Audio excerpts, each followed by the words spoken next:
I had to sit down and rewatch this episode 3 times because I thoroughly enjoyed this episode. Now I know there's many out there this week that currently do not like this latest episode of Dragon Ball, which I will talk about that.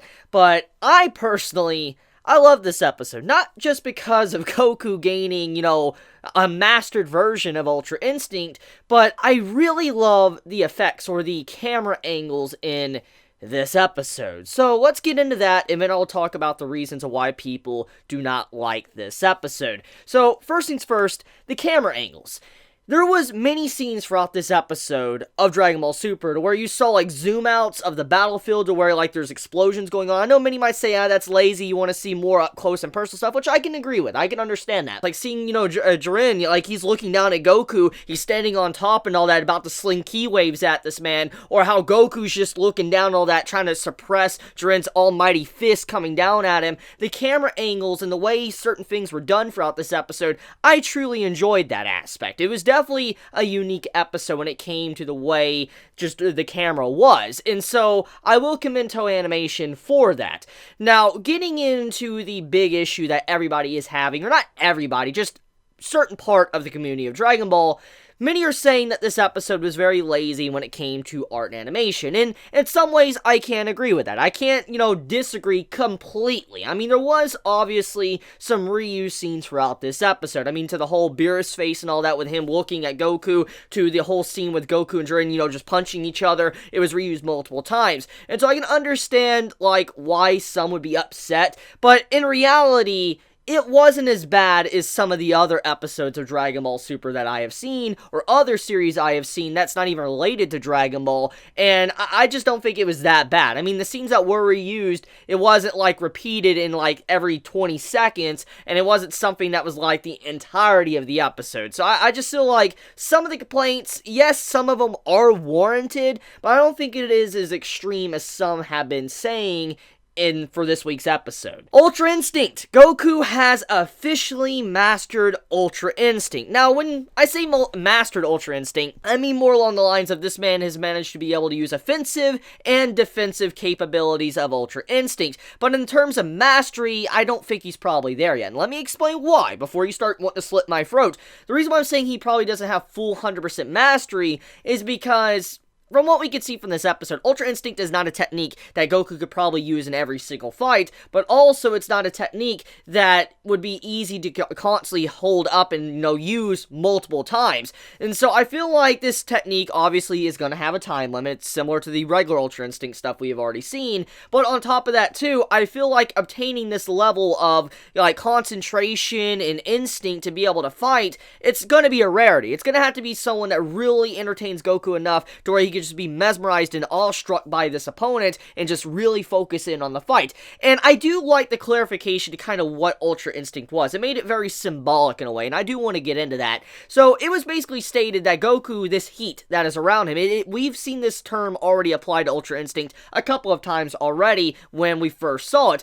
that Goku has this weird and strange heat. And this heat that's radiating off him is basically like his battle power. Basically, this man, he's focusing so much on the fight and all that it's radiating this aura off of him. And as you see in this episode, as he got closer and closer to mastery of Ultra Instinct, the aura grew much larger. And it was explained that he was no longer really thinking about the universe. He was no longer thinking about, himself, Jiren. He wasn't thinking of anything. He was just focusing on punching and fighting. That was all it was. And in some ways, you can look at it as a state of enlightenment. That's how I viewed that scene. Goku reached a state of enlightenment, and he was literally at peace within himself, and he was able to just completely fight without even thinking about anything, not focusing on anything, not focusing on his opponent, not focusing on the consequences. He was just fighting and enjoying it, and that's pretty much what Goku's always been. He's always been that type of character where he wants to fight, he enjoys fighting. I mean, the whole reason why the tournament power arc started in the first place is because Goku wants to fight. So, I mean,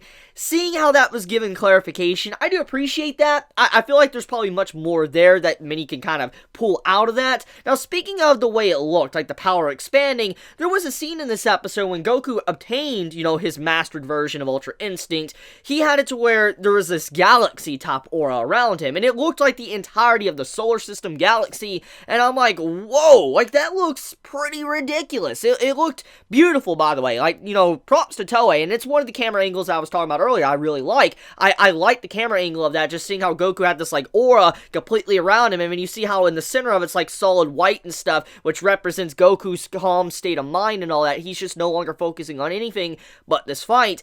I like that, and so the overall size of it, I think what that was trying to imply is that Goku's focus right now and his concentration and being calm is at the level of, like, universe or something. That's what I felt from that, and he also represents the entirety of his universe when he's going up against Jiren. So, I like the message there that Toei was probably trying to imply. Now, getting into the actual combat capabilities of Ultra Instinct, we already know what it is. We know that Ultra Instinct is the ability to where you can move without even thinking, okay? For instance, you can dodge, and you can attack, without thinking at all. And we saw this when Goku obtained it. When he actually officially attained it in the mastered version, well, I guess somewhat mastered version, he was able to actually attack and defend at the same time. For instance, there was a perfect scene, a perfect image I'm probably going to show that represents it. Goku is, going at Jiren, and he dodges, like he flips and all that, and you see the hits on Jiren. He gets hit while Goku dodges back. It's kind of like he manages to punch this man multiple times while getting out of it as well. I like the way Toei handled that, and in some ways I feel like this could be a way for Toei to cheat out on certain animation, for instance, showing punches flying in because they're just moving so fast. But I feel like because of how strong these two individuals are and how it's been built up, and they're at the level of gods right now, not being able to see their punches, like, them standing still and you just see their punches, like flashes of punches, I think that's really cool. And I especially love how Goku, what he did to Jiren's attack. So Jiren, he actually, puts this ki blast, he's about to, like, sling it at Goku, and when he shoots it down at Goku, Goku just grabs it, and the music just stops. Like, the music, everything, like, the entire aura, everything we saw just stops, and everybody's like, wait, what? What just happened? Jiren looks around and all that, Goku's right behind him, and you see him holding Jiren's, like, ki, and he just, like, flicks his fingers. Like, he rapidly flicks his fingers. You see just the ki, disintegrate. It's gone. And he just manages to annihilate Jiren, just hits this man multiple times. I just love that scene. It's just, like, it's a scary scene seeing the way Goku looked, but it's just epic. And so I was just, like, jumping up and down when I saw it, and I have to say that I'm pretty excited for next week's episode because, it's going to be probably the finale of the fight when it comes to Dragon Ball Super. But let's hold that for now. I don't want to get further into that. Let's talk about other things of this episode. Number one, let's talk about Vegeta for a second. So Vegeta, he stood up for Goku. He is like saying, look, you Universe 9 people right now, you are trying to downplay us Saiyans. Listen up real quick, okay? Multiple times throughout this Tournament of Power, you have seen many Saiyans power up and get stronger and break their limits. And you're telling me that Goku, that's already demonstrated Ultra Instinct 3 times, cannot obtain a higher version of it? What is wrong with you? And I just love how Vegeta was just smack-talking Universe 9, but at the same time, he also is putting all of his confidence within Goku. It makes me respect Vegeta just so much because he's like giving Goku his pride. He's no longer jealous of Goku getting stronger. That's what that scene tries to show. He's not jealous. He's not angry with Goku getting the next level of strength that Vegeta does not have. He's just proud and happy that one of his fellow Saiyans have managed to reach that level. And so I feel like that's what that scene represents, and I just really respect that, and I feel like many will understand the concept of what that part of the episode meant, but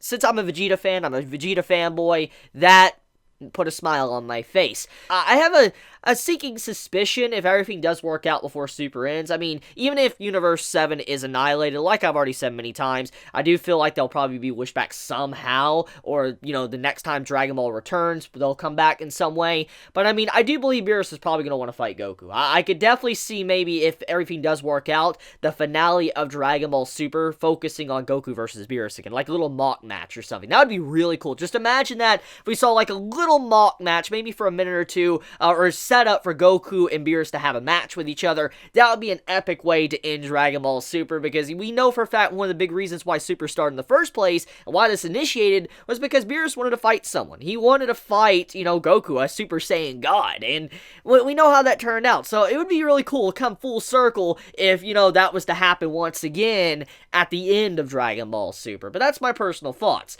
So, carrying on to the final part of the episode, let's talk about the next episode. So, it seems like Jiren, he's obtaining a version or a similar version to Ultra Instinct as well. If you look at the next episode preview, he has like this heat and stuff coming off of him, similar to Goku, and he's also shirtless as well. So I'm like, whoa, this man going shirtless, Goku going shirtless, Vegeta going shirtless, okay, everybody going shirtless, and usually when characters go shirtless, that means they're about to do some really epic stuff, and I'm looking forward to it, because, I mean, next episode, like I said, is probably going to be the conclusion of the fight, of the Tournament of Power. We'll find out the winners and losers, and I still want to know what Frieza's part is in all of this. I mean, think about that. I mean, Frieza, he's still somewhere. I mean, I'm willing to bet that little man is probably up somewhere just watching this entire fight, because he's dead.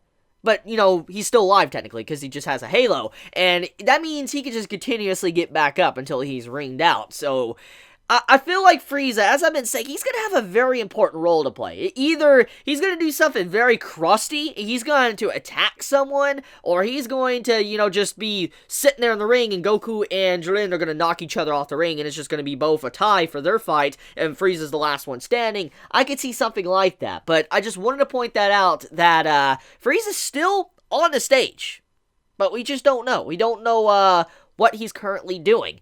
But, another thing, too, to talk about, it's a little tidbit that I guess many might not care about, but, I want to talk about Zeno. So, Zeno in this episode, I don't normally, like, care too much about the Zeno moments. He can be a little obnoxious in some ways, and then I know in other ways he is the audience. He represents the audience of Dragon Ball, and in this episode, I thoroughly enjoyed Zeno, what he did. When he was doing the Kamehameha, like, he was doing a little Kamehameha, I was like, yo, that's so cool, because, like, that's me. Like, I'm not even gonna joke. Like, when I was growing up watching Dragon Ball Z and all that, I remember I used to do that. Come on, don't even lie, you know you did that. If you've been a fan of Dragon Ball for a while, you know you were that kid. They're like, Kamehameha, you know it, you know you did that. And so when I saw Zeno do that, I'm like, that's me, that's straight me, that's my cringy self when I was very young. So I got a good laugh from that, and I do love how Zeno's like, super awesome, super awesome, just like,